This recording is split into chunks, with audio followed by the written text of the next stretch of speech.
I tell you what, old Jameson is a wretched, sour old bastard, and no mistake. You lot stay calm in there. You aren't saying nothing. Well, you are now. Shut up. You know, my wife has acquired ideas significantly above her station. She's been reading too many goddamn books. Personally, I'm against education. Of women, I mean. And men, I guess. Unnecessary.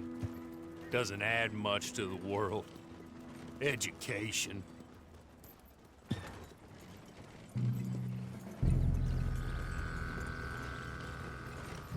Good day, gentlemen. Oh. Don't do anything stupid. Nobody gets shot. Act like fools, and the pair of you will be dead within a minute. Now, what are your names? Jenkins and Milliken. Well, Mr. Jenkins and Mr. Milliken, throw your guns to the ground and get on down here. That's it. Very glad to meet you. It's not worth being rash. You boys get paid a salary. You get that salary whether these people escape or not. Your wives presumably want you alive. Let them out. Now, please. Okay. Okay. You all run away. Aside from you. Try to stay out of trouble. This is a stroke of good fortune for all of you. Use it. Now, Mr. Jenkins and Mr. Milliken, be so kind as to quickly run away before somebody gets shot entirely unnecessarily. Go on, don't look back. Mr. Wendt, I believe it was $50 we agreed on. It was. Here's 50 each. Each? Yes. Now get out of here, both of you. My employer and I appreciate your professionalism. All we did was stand there and look tough. And you did it fantastically well. Good day, gentlemen. Now, sir, how about you pick up these guns and we move out? My mistress is waiting for us.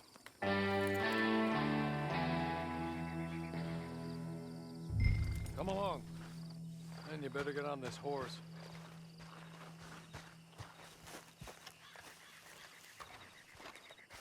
It's not much of an animal, but we haven't got far to ride.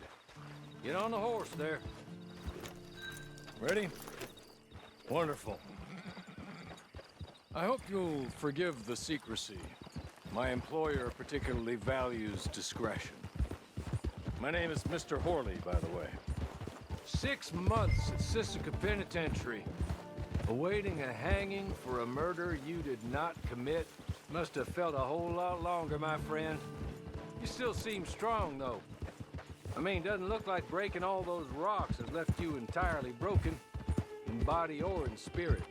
I hope I am right about that. Rounding you folks up, and those sham trials, they were a disgrace. Made a mockery of the rule of law. Still can't quite believe they got away with it. There's others convicted when you were. Came out breathing fire. Maybe you're like that too. Guess we'll see. Or maybe you just want to put it all behind you, forget you were in there at all. That would be fine, of course, but you will listen to my mistress first. She spent a good sum getting you folks out. You owe her an audience, at least. She's just up here. There's the camp. Get your horse.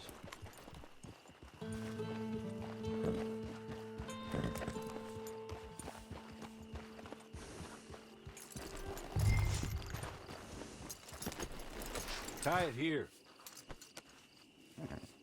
This way. She's anxious to meet you.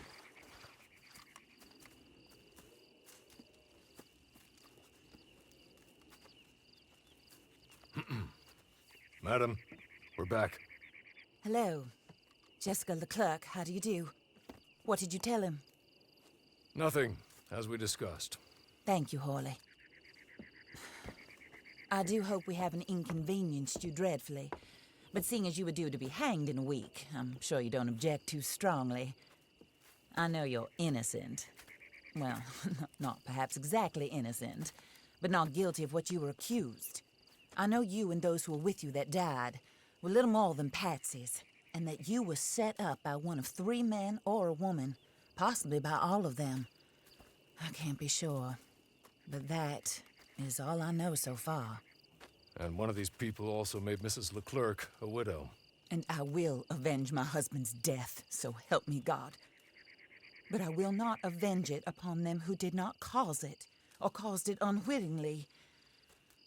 Anyway, I'm sure this is all a touch confusing and melodramatic.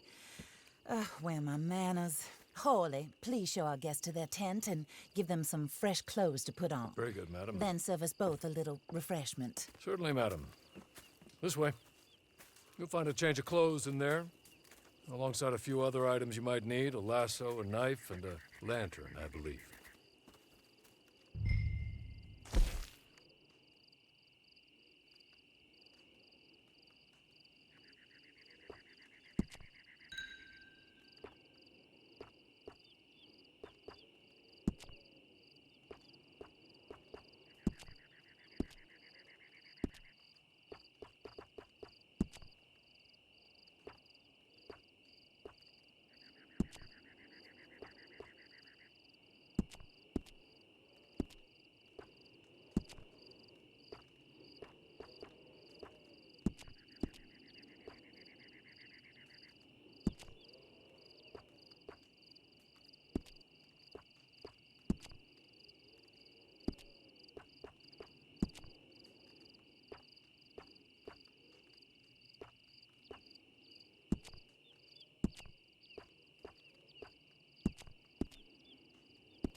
That looks more comfortable.